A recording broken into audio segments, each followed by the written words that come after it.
Hello, hello. Welcome back to Loki's Librarian. If you are new here, welcome. I am your librarian, Katrina, and on Sundays I do a thing called Books and Booze, where I review a book and mix up a cocktail. This month I've been looking at women who fought back and survived, women who have stories to tell or be told, making this week's book Mafia, Queens of Mumbai by S. Hussain Zaidi with Jane Borges. The accompanying cocktail is a Mumbai Mule. It is 2 ounces of vodka, 1 ounce of spiced ginger syrup, and this is spiced. The recipe was included in the original link to make your own. It's actually pretty good. Half ounce of lemon juice, sparkling water to top it off, and a mint sprig for garnish. So let's do this. This is a riff on a Moscow Mule, in case you couldn't figure out by the name of it. So, this book came to my attention off of a fantastic Bollywood movie, Gangubai Kathiawadi. I'm probably going to mispronounce a ton of names this time. Starring Alia Bhatt as the titular character, and the opening credits cites Mafia, Queens of Mumbai as inspiration for the movie. And Gangubai's story is definitely in here, along with many other women who found their way in what is absolutely a man's world. Generally speaking, it is a man's world, right? But the criminal underworld of Mumbai is even more masculine than most people might think. Women are not known to be the top echelon in India necessarily, especially not Mumbai, which has a very heavy Islam population. I'm going to trip all over myself and piss off the politically correct. Hashtag sorry, not sorry. But they found their way and made names for themselves, became quite well known. Uh-oh, there we go. Phew. Had to make my own syrup, obviously, and the jar is sticky as shit. Half ounce of lemon, so I have to cut the lemon here. Now, arguably, most criminal underworlds are dominated by men. I'm not sure if there's anybody who would argue that fact, actually. It is, right? Wait, Becht. This gets stirred. My review's not very long, so I'm going to stir this up. Now, arguably, most criminal underworlds are dominated by men. It's because of that women who make a name for themselves in crime stand out so much. I think Griselda Marco, think Heidi Fleiss, think Ghislaine Maxwell, right? They stand out because they are the exception to the rule. It is usually men who are... I feel like my highball glasses are not as big as they might be. But it's usually men who dominate in the underworld, right? Women stay home. Women have babies. Women raise families. They don't go into crime. Unless you really have no other options, which is kind of where these women found themselves. When women do it, they go big or they go home. So we're going to start specifically with Jenabai, who was born Zainab in 1920s in Mumbai. At 14, she was married to Muhammad Shah Darwesh and had 5 children. Now, Zainab was born Muslim, but was, God love her, all about freedom and protected Hindus during communal turmoil that was caused by British rule at this time. Britain was very much in charge of India at the time she was born. And in 1947, partition took place. This is where the Indian subcontinent was broken into the Union of India and the Dominion of Pakistan. And India and Pakistan have been fighting ever since. The whole thing is a shit show, right? There's a lot of politics goes into that one. Now, Zainab's husband moved to Pakistan, but Zainab stayed in India and continued to fight for independence. Love her already. Well, I'm actually glad. I guess I did use the right highball glass because I feel like the sparkling water would override any other flavors if I had to put more water than that into here. So this is pretty good. All right, however, once her husband moved, she's still stuck with a problem. Well, it's a problem of mothers, right? She has 5 kids to feed and a deadbeat husband who jumped international borders to avoid child support. Kind of kidding on that one. A completely different time and place when all this happened. I'm not sure if child support was even a thing, but she did need to feed her kids. She's got 5 kids. During partition, Pakistan got most of the farmlands, so Zainab got into the grain smuggling business because she was fluent in all of the local dialects, not just her native language or whatever that would be. I don't even know. But there's a bunch of dialects and she was fluent in all of them. So she became very well known as a smuggler. And she got along quite well with the smugglers and traders. And they began calling her Jenaben, which means sister. And since her primary grain of smuggling was rice, cheval, she came to be called Jenabai Chevalwali, sister boss who deals in rice, basically. And rice dealers not sound very gangster, right? Ooh, rice. Oh my God, it's like becoming a food smuggler during any other civil war. Doesn't sound very gangster, but prohibition was also a thing in India in the 1940s. See, America, we had prohibition during the 1920s, quickly realized that that was stupid. Well, not quickly. It took us a decade to figure out it was stupid and a waste of money. And the rise of our own mafia because of it. Oh, God, this could go down a rabbit hole. Anyways, prohibition was very much a thing in the 1940s in India, and much as in America, when they outlawed alcohol, crime rose with smugglers and bootleggers because fuck the police. She was already smuggling rice. It was nothing to move to smuggling alcohol. And yes, she was Muslim, but as her contacts pointed out to her, there's no prohibition against smuggling alcohol, only drinking it. So she became an alcohol smuggler. And Jenabai did what smart smugglers always do. She began reporting on the competition to her local law enforcement, playing both ends against the middle, because she'd receive a piece of the bounty for every tip that led to an arrest. And then she'd go and sell her own to the people who now needed a new supplier, because that's what smart smugglers do. She eventually became well known enough to provide advice as a respected auntie to the criminal underworld. Right? Basically created a large coalition of, I think it was Muslim gangsters to take on the Hindu gangsters. I'm not going to swear that I might be getting the cultural connections wrong, but she helped create a coalition to take on a larger organization. Was like respected auntie to the criminal underworld, like I said, and that included Dawood Ibrahim, who remains a running theme throughout the book. His name pops up again and again and again. In the West, we all know the name Pablo Escobar, in like Sinaloa cartel. Those are the names we probably know over here. In the East, is Dawood Ibrahim. Mispronouncing it, I just know it. She was his respected auntie. She helped him out of tight jams. People listened to her, including him. Now, Jenabai's story is largely told by her daughter Khatum, so we have eyewitness testimony to this story, which is fortunate because there are passing few written reports of the women in this book. A lot of it comes through anecdotal evidence. The authors did an outstanding job running down what proofs they could to support the stories as told, but some of them are anecdotal, largely. Still amazing, though. Gangubai was the next one. There's the second story that made it out. It's the second one. This is the one that made the movie that, let me just say, the movie was outstandingly faithful play-by-play of her story in the book. I mean, like Hollywood should take a lesson from Bollywood on how to adapt a book to a screenplay faithfully, because literally I was just like, oh, and that was in the movie, and that was in the movie, and that was in the movie. It was delightful.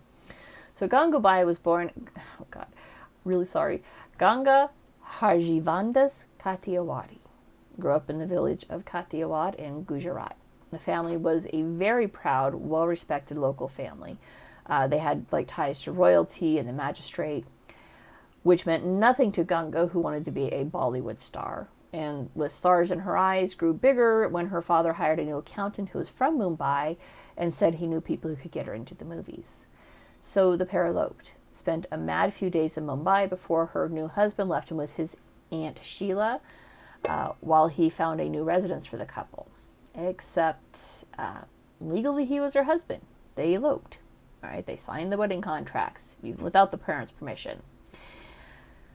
And that meant I actually think this is true today, but it certainly was true in 1940s Mumbai, meant he could do with her what he wanted, and what he wanted was to sell her into prostitution for an easy 500 rupees. Maybe it was 1,000.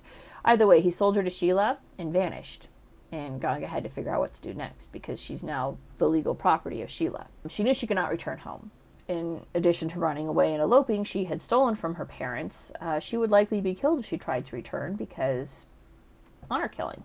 Right? She's no longer a virgin. She no longer has the ability to be a good bride, wife, or mother. She's now known to have been spending time in a house of prostitution.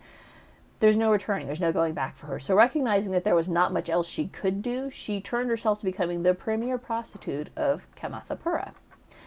And after about 12 years of this, she had a and she was well known. Like, people would come and make appointments to see her. She was able she basically invested any earnings she had into buying gold for herself, because gold is always solid investment. After about 12 years of this, she had a particularly brutal client show up who damaged her so much she was hospitalized. And he visited her a couple of times, and it was after one of these hospitalizations, she figured out who he worked for. One Shaukat Khan, who was just becoming known as an up-and-coming crime lord in Mumbai. A specific gang, I don't remember the name of it, but it's in the book. And Ganga, who'd been using the name Gangu from the time of her very first client, appealed to his better nature. She showed him her scars from the offending asshole, and Khan was not big on abusing women. He was married, he was devoutly religious, and did not think that women should be abused. I mean, he recognized prostitution existed, but he wasn't necessarily he wasn't a patron of hers or anything like that. But she appealed to his better nature. She showed him the scars, and when Khan agreed to handle it when the man returned, Gangu forever endeared herself to him by calling him brother. And from then on, he called her sister, and beat the ever-loving shit out of that guy the next time he showed up at the cat house. He set a guard to watch, and basically when the guy showed up, Gangu's sole job was to keep him there and keep him busy until Khan showed up, and he did, and beat the tar out of the man. He's like, no, this is my sister, you do not touch my sister in this fashion. Gangu would eventually stand for local elections, which is when she earned her title Bai, meaning making her Gangu Bai. And she would speak passionately on behalf of the women in her district to the highest politicians in the land, ensuring that decades after her death, she is still revered as a protecting goddess. You can still find pictures and busts of her in the red light district of Mumbai. Now, both of these were outstanding stories, and Zaidi is an amazing author, but the one that truly sucked me in and I just couldn't put it down was the story of Ashraf, aka Sapna Didi. Sapna, appropriately enough, means dream. Now, Ashraf entered the underworld after her own husband was killed on orders of Dawood Ibrahim. Told you, he'd make an appearance again. Having determined her husband had been killed on orders, she reached out to a local gangster, Hussain Ustara. And as seems to be the case when outstanding women enter the scene, Ustara was completely captivated by her. She wanted to learn everything she would need to kill Dawood Ibrahim. And she became an apt pupil of Ustara's, learning guns, hand-to-hand fighting, motorcycles, the underworld crime syndicate, so that she, like Jenna Bai before, could turn informant and do everything she could to damage Dawood's criminal enterprises, hoping to lure him back to Mumbai from his hideout in Dubai. Eventually, Ustara and Sapna would have a falling out, largely due to him making a pass at her that was emphatically not reciprocated, causing her to leave and cut all contact with Ustara. Now, he kept tabs on her, and she got pretty far along in her assassination plots. Unfortunately, one of her men betrayed her plans, and she was herself violently murdered in her home. Ustara, in turn, made plans to avenge her, but Ustara was a creature of habit, and he loved pretty ladies, and he was gunned down by Dawood's men on his way, I think, from an assignation. And then they have in here, she was one of the Bollywood's up-and-coming starlets, and she got involved with another one of Dawood's men and ended up going on the run with him, and they traveled around the world. And I don't know, man, her story, all right, now I have to look it up just because, literally, her story has been bugging me because you just know it's not the whole thing. Monica Betty was an up-and-coming Bollywood actress, and she got involved with the wrong man. Eventually, she would be caught and serve jail time for forging documents, fake passports, basically.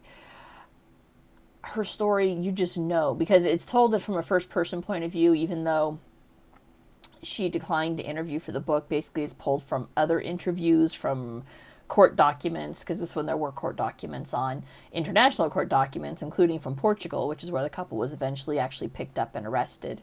And you just know she's leaving out huge chunks that might incriminate her further, which I'm not faulting her for that. I certainly wouldn't want to reveal anything that could incriminate me further either. But her story is completely half-assed. You can tell that there's more there that she just is never going to tell. Smart, I don't blame her, but it's just not complete. He talks to and about major narco empresses, women who became very much the Pablo Escobars of Mumbai, just massive heroin trades. From drug baronesses to gangland malls, forgers to bookies. The women in this book, they run the gamut of just the creme of the crop, absolute best in the business. Because when women break bad, they go big. They turn entire districts to supporting them through local philanthropy. They would take the money they earned and turn around and give it to people to get their kids into better schools. They would buy up huge swaths of property and turn it into low-income housing. And so the people supported them. The neighborhoods loved these women. More often than not would support and hide them from law enforcement. But even the most loved have enemies, and that is invariably how they would meet their downfall. One of them, the drug baroness, her husband ended up handicapped, and she eventually would dump him, I think, and he turned on her. And so did one of her daughters, who wanted to join the drug business, and she's like, no, I don't think you should be in the drug business. I don't want you to date that guy. And so the daughter also turned on her because mommy issues. Everybody's going to have mommy issues. So even the most loved have enemies, and that invariably is how they would meet their downfall, be an inside informant. I loved this book. It was so well written. It was just a series of vignettes, just short stories told about specific moments in Indian history and the women who added a truly vibrant element to the 20th century Indian criminology. So it was a very fast read. I read it in 2 days. And that's it for this week. If you liked what you saw, don't forget to subscribe, and I will see you guys next Sunday. Bye.